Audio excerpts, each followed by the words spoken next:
Om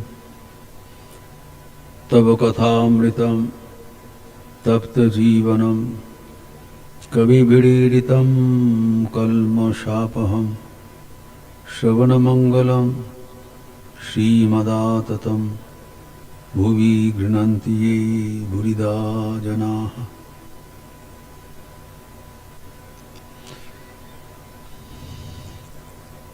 Let us resume our discussion of Sri Ramakrishna's spiritual discourses with his intimate devotees at Dakshineshwar temple premises. It was dated 27 December 1884.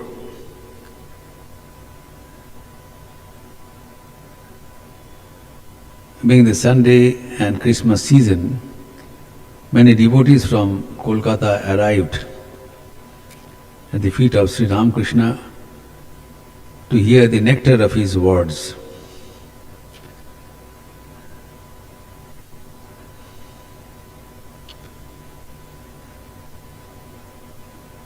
This appears in the second volume of the original Bengali presentation, Sri Ramakrishna Kathamrita, 222, section 3. Under chapter 105 of the second volume of the Hindi translation, Sri Ramakrishna Vachanamrit, 205 and 3, and under chapter 35 of the chronologically presented English rendering, the Gospel of Sri Ramakrishna. Let us recapitulate the salient points discussed in our last Sunday class.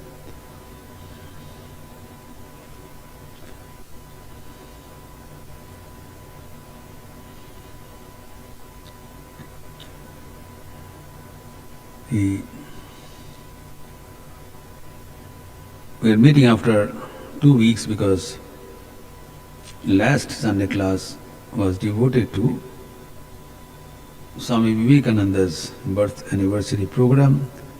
The topic was Swami Vivekananda in the eyes of Sri Ramakrishna. So today we go back to our original discussion as quoted in this Gospel of Sri Ramakrishna. And the question with which we ended last discussion was the most relevant question of our concern. The devotee asks, "Sir, how can one see God?" Sri Ramakrishna is telling repeatedly that the goal of life is to see God. ईश्वर दर्शन ही मनुष्य जीवन का उद्देश्य है.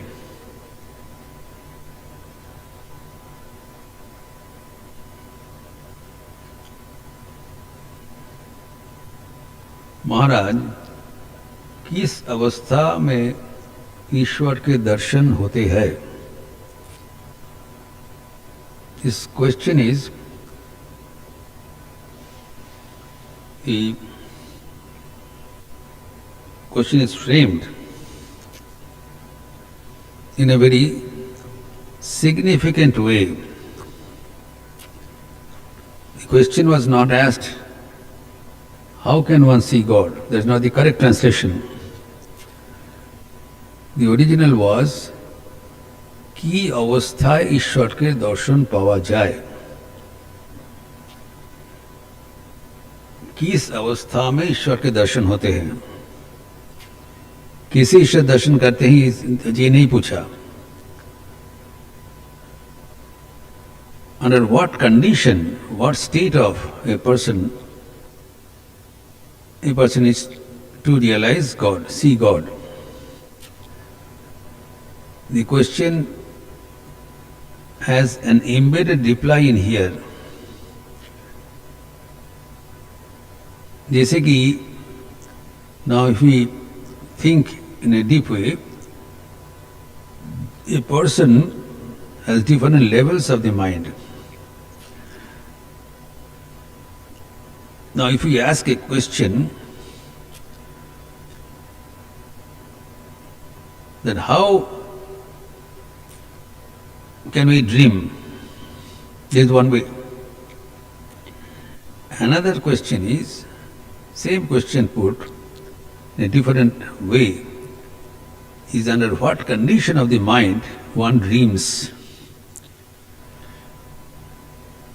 One person, he dreams whenever he is half asleep and half awake. The mind, when in a conscious level he is awake, when he sleeps, the mind goes to the subconscious level. He is neither awake nor deeply asleep. Third condition is that deep sleep, sushupti. Now in between state is the state of dream state, the subconscious level. He is neither awake nor deeply asleep, is in between. In that condition one dreams. Similarly, here you have to understand, the question is, under what condition of the mind one is able to see God. God is possible to be seen, or else this goal wouldn't have been set for us. How can we condition our mind so that we are able to see God? Such deep is the significance of the question. Now Sri Ramakrishna gives a point blank direct reply. This is very relevant for our spiritual life. We are all after realization of God, to see God. So under what condition of the mind we can see God? He gives a direct reply. First they put a question, and that indicates the reply. The question is the reply. Can you ever see God if you do not direct your whole mind towards Him? That is, in order to see God, you have to direct your whole minds towards God. Otherwise, is it possible? This question. Obviously it is not. So the reply to the question is, when we are able to collect our entire mind and direct it towards God, then only we are able to see Him, not otherwise. That is, the vision of God is dependent on our total attention to Him. Unadulterated attention, complete focus. That is the condition of the mind necessary to see God. Unless you can direct your entire mind, whole mind, not part, one is not able to see God. Our present condition of the mind is, whatever we do in a halfway, part-wise.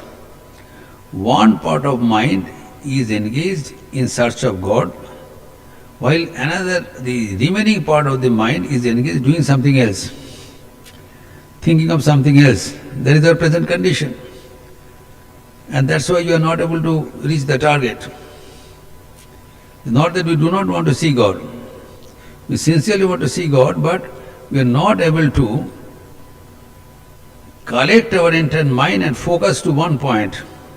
That is our target. So it will be one pointed target of life. till we can make it one-pointed target, we are not able to see God. It's very clear and simple.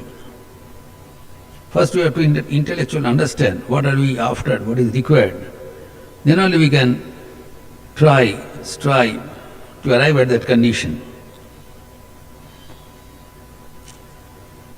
So what is meant by directing the entire mind? That Sri Ramakrishna gives examples. Upama Sri Ramakrishna, he always clarifies point with simple examples, illustrations, so that we can directly understand what he is talking about. He says, the question is, under what condition one is able to see God? His reply is that the whole mind should be focused to God in order to see Him. The first example he gives, illustration, quoting from scriptures. He's not telling something manufactured or his parable. First illustration is quoting from scriptures of Shukadeva Goswami. Brahmagyani, Shukadeva. He says in Bhagavatam, Shukadeva's description is there. In Bhagavatam, because he was able to see God all the time. How could he do? That illustration is given, Shukadeva. Bhagavate Shukadevar Katha ache. In the Bhagavat, he is quoting in scriptures. That one illustration is given in the Bhagavat about Shukadev. Shukadev is Vyasputra Shukadev. His example is given. Now what is his condition of the mind? He says, when he used to walk on the street, his whole gaze will be fixed on one point. His vision, his eyes will not go here and there. He only looks straight towards his toe and he doesn't look here and there. So this is the condition of Sukadeva Goswami, and so that shows that he has realized God. Now, here we have to understand he gives an example of how he is to walk.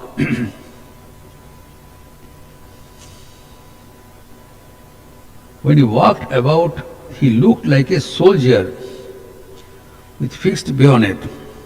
Shukadeva is also given an example of his walking pattern, walking design. He's like a soldier with a gun on his shoulder. Now, we know when there is armed soldiers doing a parade, marching. When they're marching in unison, the march past, we have seen that how the soldiers, they make this marching, kuch ka awaaz, jab karte hain, fauj. So this is the example, he says, that when a soldier walks on the street with a heavy gun, a rifle on his shoulder, then what is his way of movement? He cannot afford to look here and there. His whole mind, his whole gaze will be directed towards front. That is the art of marching. He cannot move his shoulder and neck here and there. His gait, his body will be straight. He'll be doing his legs and hands will be in unison movement. His neck will be straight with the backbone. He looks straight across and see towards his front direction, head down, and then little down, and then he walks straight. Similarly, Shukadeva wasn't a soldier, but his way of walking was exactly like a soldier. A soldier is his art of marching, and a heavyweight gun would be on his shoulders. He cannot afford to freely walk his other limbs of the body.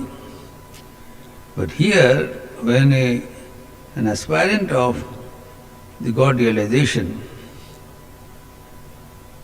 is said that he also behaves in the same way. He cannot afford to go here and there. Like the soldier.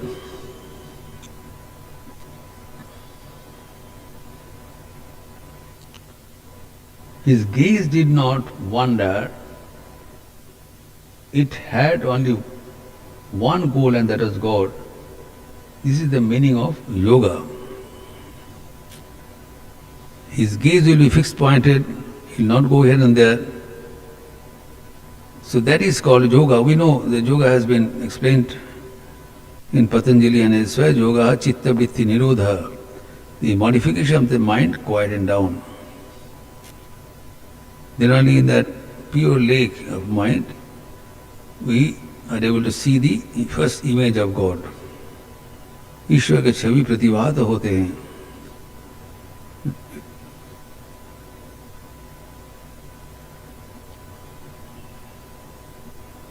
And so that ensure that the mind is calm. Mind is calm, mind is one-pointed.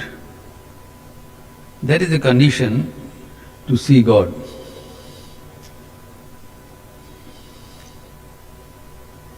Now he gives another example also. First is this: the entire mind is directed towards God and God alone.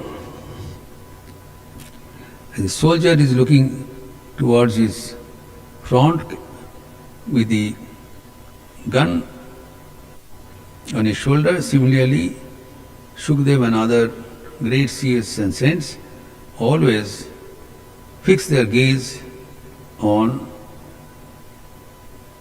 the goal, and then the mind is controlled, and in that controlled mind they see the vision of God.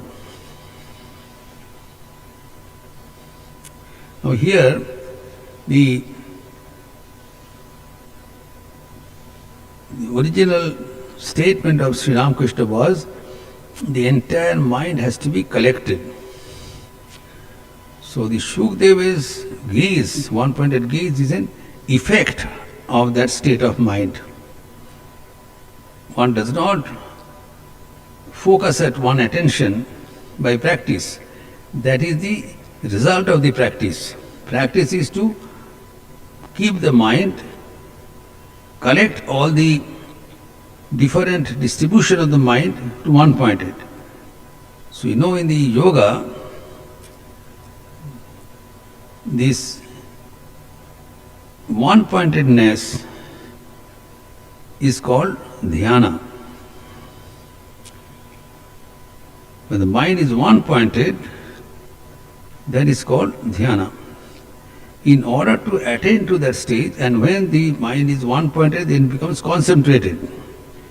When the mind is concentrated, that is samadhi. Mind is still. Before that, penultimate stage is mind is one-pointed. This is what necessary. Sri Ramakrishna says, when the mind is one-pointed, that all the different distribution of the mind has been carted. So that is dhyana, and so dhyana has two penultimate stages. Dhyana, two more stages backward. What are they? There is pratyahara and dharana. In order to bring the mind together in one point, first of all, what has to be done? The mind has to be collected from wherever it is distributed. That is called pratyahara. Pratyahara, collection of the mind. Mind is collated, mind को समेट लिया. First the mind has to be collected. It's like Sri Ramakrishna gives an example of the mustard seeds. Mind is like a bundle of mustard seeds. Now, the mustard seeds are scattered. You know, these mustards are very small. They are scattered. You cannot just suddenly you bring the seeds together into the bundle. So very carefully you have to collect one by one. They are distinct, they are discrete mustard seeds. It is not like fluid. The discrete mustard seed, solid particles, to collect one by one. That is called pratyahara. And having collected the mustard seeds, you put it in a sack, put it in that container, dharana. Put it in a container, put it in a box, like Sri Ramakrishna says, that collecting the bundle of mustard seeds. Mustard seeds are discreetly collected and then put in a bag. That is dharana. And when the mind is scattered, the scattered mind is collected, put it in a particular box and focus, that is called one-pointed. And when the mind is focused at a particular attention for sufficient long time, then it becomes concentrated, niruddha. So first 4 stages of yoga, Patanjali yoga, are preparations. Yama niyama, asana, pranayama. After this preparation, the real concentration starts with pratyahara, by collecting the mind wherever it is scattered. Because that is the precondition, Sri Ramakrishna says, the mind has to be collected.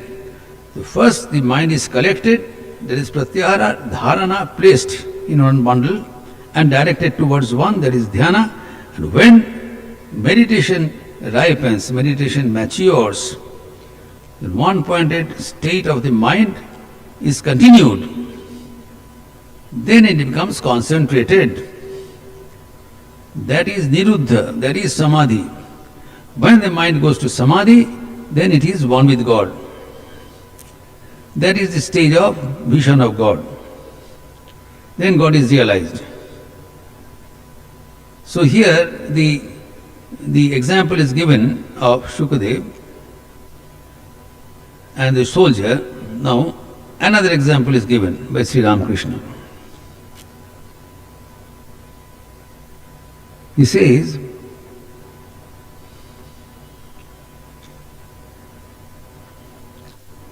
that the example of Chataka bird, Chatak Pakshi.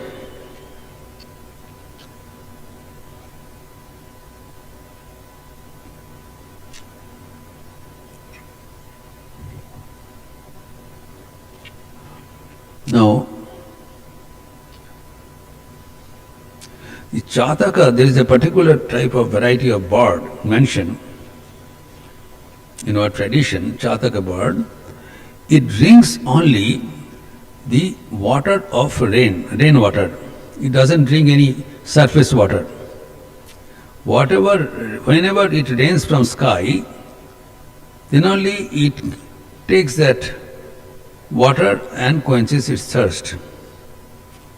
We know that the rain does not fall from sky, from heaven, unless it is a rainy season or else it is some rare occasion. Regularly, the rainy season we cannot expect. Rain doesn't come. But Chataka bird, it waits. Whenever there will be rain, it will quench its thirst, not otherwise. That is very selective. This example is selective, that a person who aspires to know God cannot afford to distribute his mind anywhere and everywhere.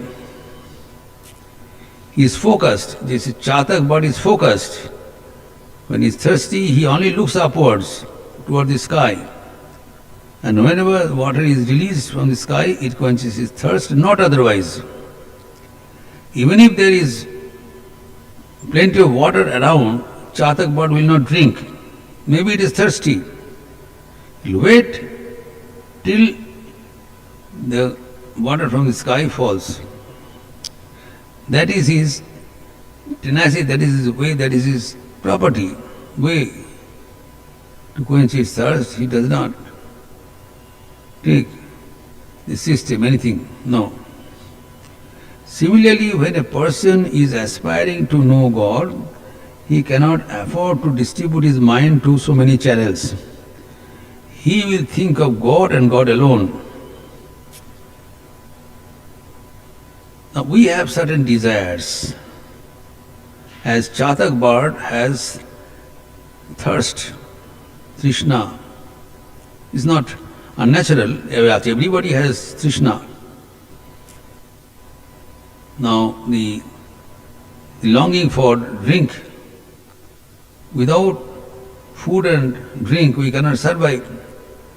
So it is not a sin to aspire for some drink, at least drinking of water. But Chatak bird put a high standard that if water has to be drunk, it must be from rainwater, not otherwise.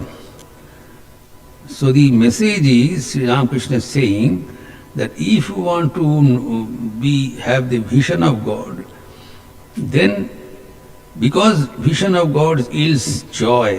Why are you asking for vision of God? Because we are after Anand, joy. This joy is available in worldly enjoyments and also spiritual bliss, God vision. In both ways it is available. Now most people prefer to be enjoyed by the worldly pleasures. But those few who are like the Chatak bird, they only quench their desire through vision of God.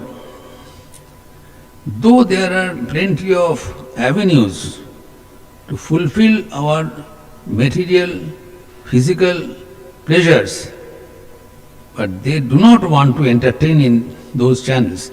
They are only selective. Their mind is collected from all these diversions.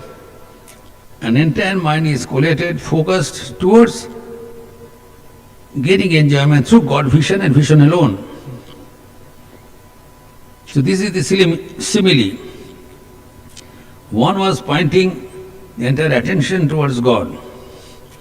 Another was not to get the mind diverted anywhere. Mind is all focused to receiving joy from the rainwater or not otherwise. You'll wait. That is important. That if we compromise and then if you want to be happy, then a part happiness we derive from the world, and whenever we get a blow and this method has been not fruitful, then we leave it up. No. That one pointed, dogged attention should be there. That I am after God realization, I want to see God in this very life, here and now. That sort of tenacity should be there, and then there should be no compromise. For that, till we are in the vision of God. As Swami Vivekananda says, that arise, awake and stop not till the goal is reached. The goal is fixed, to have vision of God.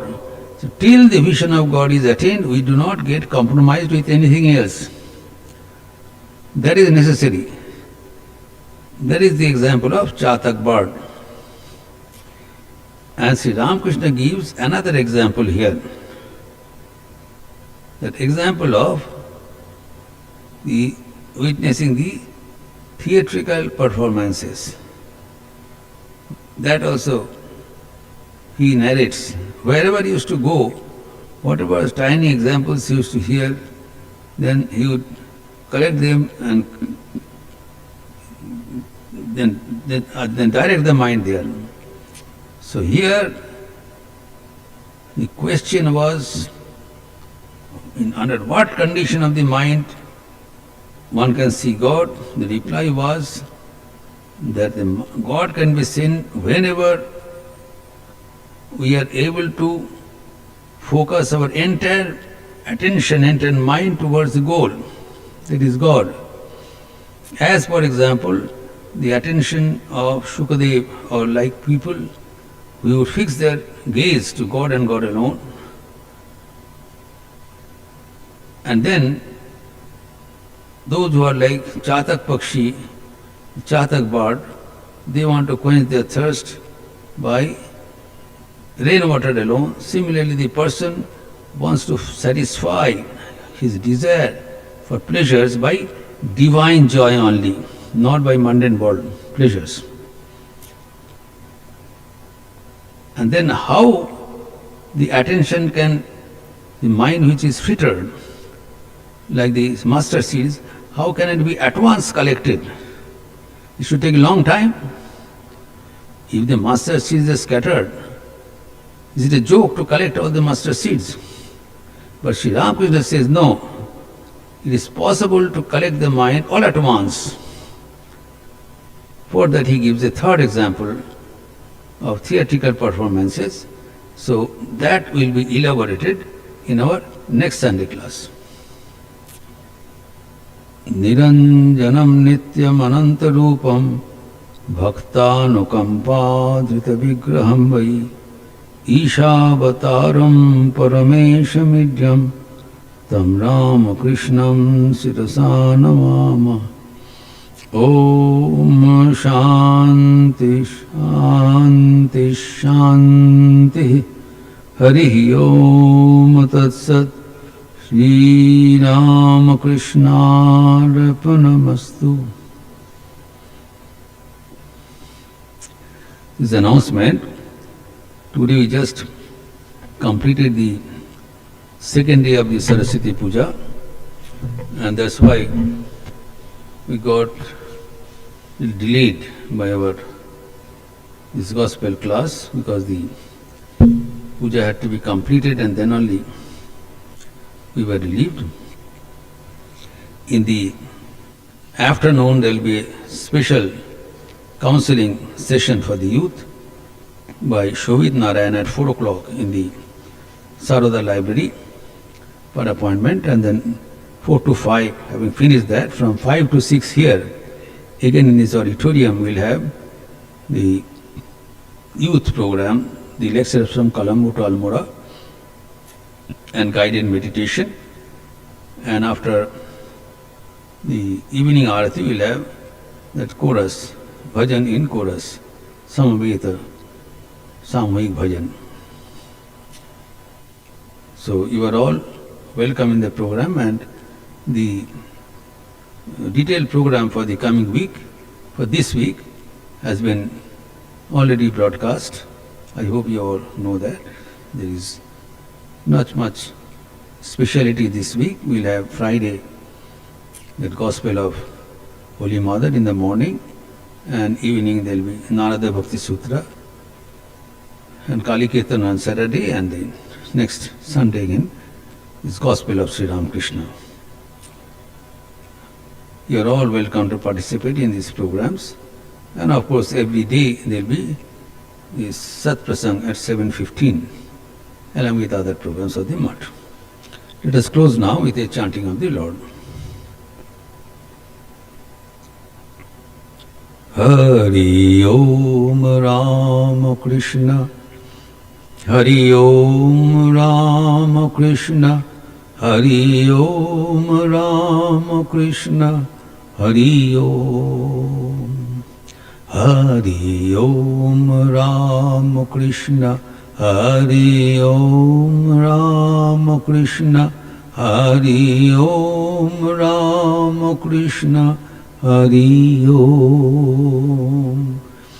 Hari Om Ramakrishna, Hari Om Ramakrishna, Hari Om Ramakrishna, Hari Om. Hari Om Ramakrishna, Hari Om Ramakrishna, Hari Om Ramakrishna, Hari Om. Hari Om Krishna Hari Om Ram Krishna Hari Om Ram Krishna Hari Om Hari Om Ram Krishna Hari Om Ram Krishna Hari Om Ram Krishna Hari Om Hari Om Ram Krishna Hari Om Ram Krishna Hari Om Ram Krishna Hari Om Hari Om Ram Krishna Hari Om Ram Krishna Hari Om Ram Krishna Hari Om Hari Om Ram Krishna Hari Om Ram Krishna Hari Om Ram Krishna Hari Om Hari Om Ram Krishna Hari Om Ram Krishna Hari Om Ram Krishna Hari Om